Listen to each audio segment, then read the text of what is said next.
할렐루야. 사랑하는 대강의 가족 여러분, 오늘 하루도 하나님의 말씀과 동행하는 삶이 되길 소망합니다. 오늘 함께 나눌 하나님의 말씀은 로마서 6장 5절에서 7절 말씀입니다. 만일 우리가 그의 죽으심과 같은 모양으로 연합한 자가 되었으면 또한 그의 부활과 같은 모양으로 연합한 자도 되리라. 우리가 알거니와 우리의 옛사람이 예수와 함께 십자가에 못 박힌 것은 죄의 몸이 죽어 다신 우리가 죄에게 종노릇 하지 아니하려 함이니 이는 죽은 자가 죄에서 벗어나 의롭다 하심을 얻었음이라. 아멘. 이 나무에 접을 붙이는 것은 그 나무의 기질을 바꾸려는 의도입니다. 열매가 잘 맺히지 않는 나무에 열매가 잘 맺히는 나무를 접붙이면 그 다음부터는 좋은 열매가 잘 맺히게 되는데, 때문에 이 접붙임은 쓸모없는 나무를 가치 있고 풍성한 열매를 맺는 새로운 나무로 전환시키는 매우 중요한 작업입니다. 오늘 바울은 본문에서 우리와 예수의 관계를 이 접붙임에 비유하여 이야기를 합니다. 5절을 보면 만일 우리가 그의 죽으심과 같은 모양으로 연합한 자가 되었으면 또한 그의 부활과 같은 모양으로 연합한 자도 되리라. 여기서 연합이라는 헬라어 원어는 심피토인데 이 말은 접목되다라는 뜻을 가지고 있습니다. 그런데 접붙임을 받은 상태는 단순히 두 나무가 함께 공존하며 자라는 상태를 말하는 것이 아닙니다. 질이 다른 두 나무가 하나의 성질로 완전히 변화되는 엄청난 변혁의 상태를 접붙임이라고 말하는 것입니다. 그러면 그리스도와의 연합이라고 할 때 거기에는 어떤 의미가 있는 것입니까? 첫째는 아픔과 고통을 말합니다. 이 잘려지는 아픔을 겪지 않고는 접붙임을 당할 수 없습니다. 접붙임을 당하려면 먼저 잘려지는 고통을 겪어야 하는 것은 필수입니다. 그러면 무엇으로부터 잘려져야 합니까? 바로 죄의 뿌리로부터 잘려져야 합니다. 이전까지 욕심냈던 것들을 포기하고 자신으로부터 잘라버릴 줄 알아야 합니다. 만약 물질이나 술, 담배, 명예, 건강에 대한 집착 등이 죄를 짓게 한다면 죄 아무리 아깝고 가슴 아파도 다 잘라버려야 합니다. 그래야 죄와 멀어질 수 있는 것입니다. 아깝다고 가까이 하면 죄를 지을 수밖에 없는 것이죠. 그런데 우리가 잘라버려야 할 것은 이것만은 아닙니다. 또 하나가 있는데 바로 세상 방식입니다. 세상 사람들이 일상적으로 다 이해하고 허용하는 삶의 방식일지라도 하나님의 말씀과 어긋나는 것은 무엇이든 포기해야 합니다.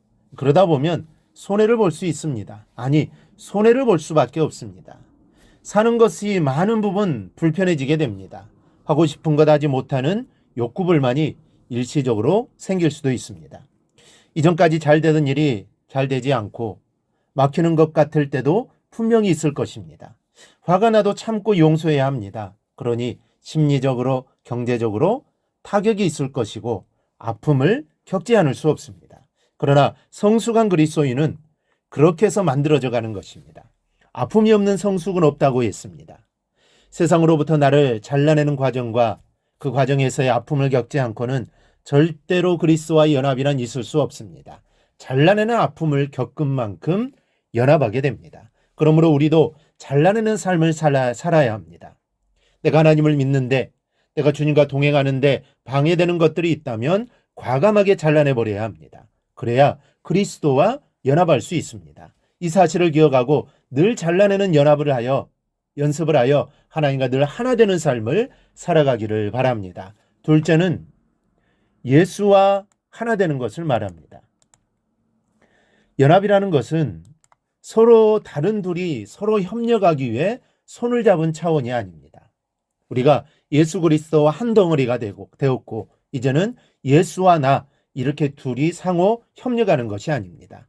나는 완전히 없어지고 예수를 중심으로 예수와 하나로 사는 차원을 말하는 것입니다. 수학 공식으로 말하면 1 더하기 1은 2가 아닌 1 더하기 1은 1입니다. 그것이 연합이요 접붙임입니다. 그런데 우리는 어떻습니까? 예수님은 나는 포도나무에 너희는 가지니 그가 내 안에 내가 그 안에 거하면 사람이 열매를 많이 맺나니 나를 떠나서는 너희가 아무것도 할 수 없음이라 했습니다. 주님 안에 있어야 한다고 하십니다. 그렇지 않으면 아무것도 할 수 없다라고 말합니다. 우리는 주님 안에 있어야 합니다. 그렇다면 나에게 접붙임 당하는 적이 있습니까? 믿음의 열매가 있느냐는 겁니다. 또 예수님은 못된 열매 맺는 좋은 나무가 없고 또 좋은 열매 맺는 못된 나무가 없느니라. 나무는 각각 그 열매로 아나니 가시나무에서 무화과를 또는 찔레에서 포도를 따지 못하느니라 하셨습니다. 나무는 열매로 아는 것입니다. 그 나무가 어떤 나무인지 어릴 때는 잘 모르죠. 비슷비슷합니다. 그런데 자라 열매를 맺게 되면 정확하게 알게 됩니다. 그렇다면 우리는 어떤 나무에 해당하는 사람입니까? 우리가 정녕 예수님께 접붙임을 당한 사람들임이 확실하다면 열매가 있어야 합니다. 그것도 좋은 열매를 맺어야 합니다. 그리고 그러기 위해서 나를 죽이고 예수를 받아들이지 않으면 안 됩니다.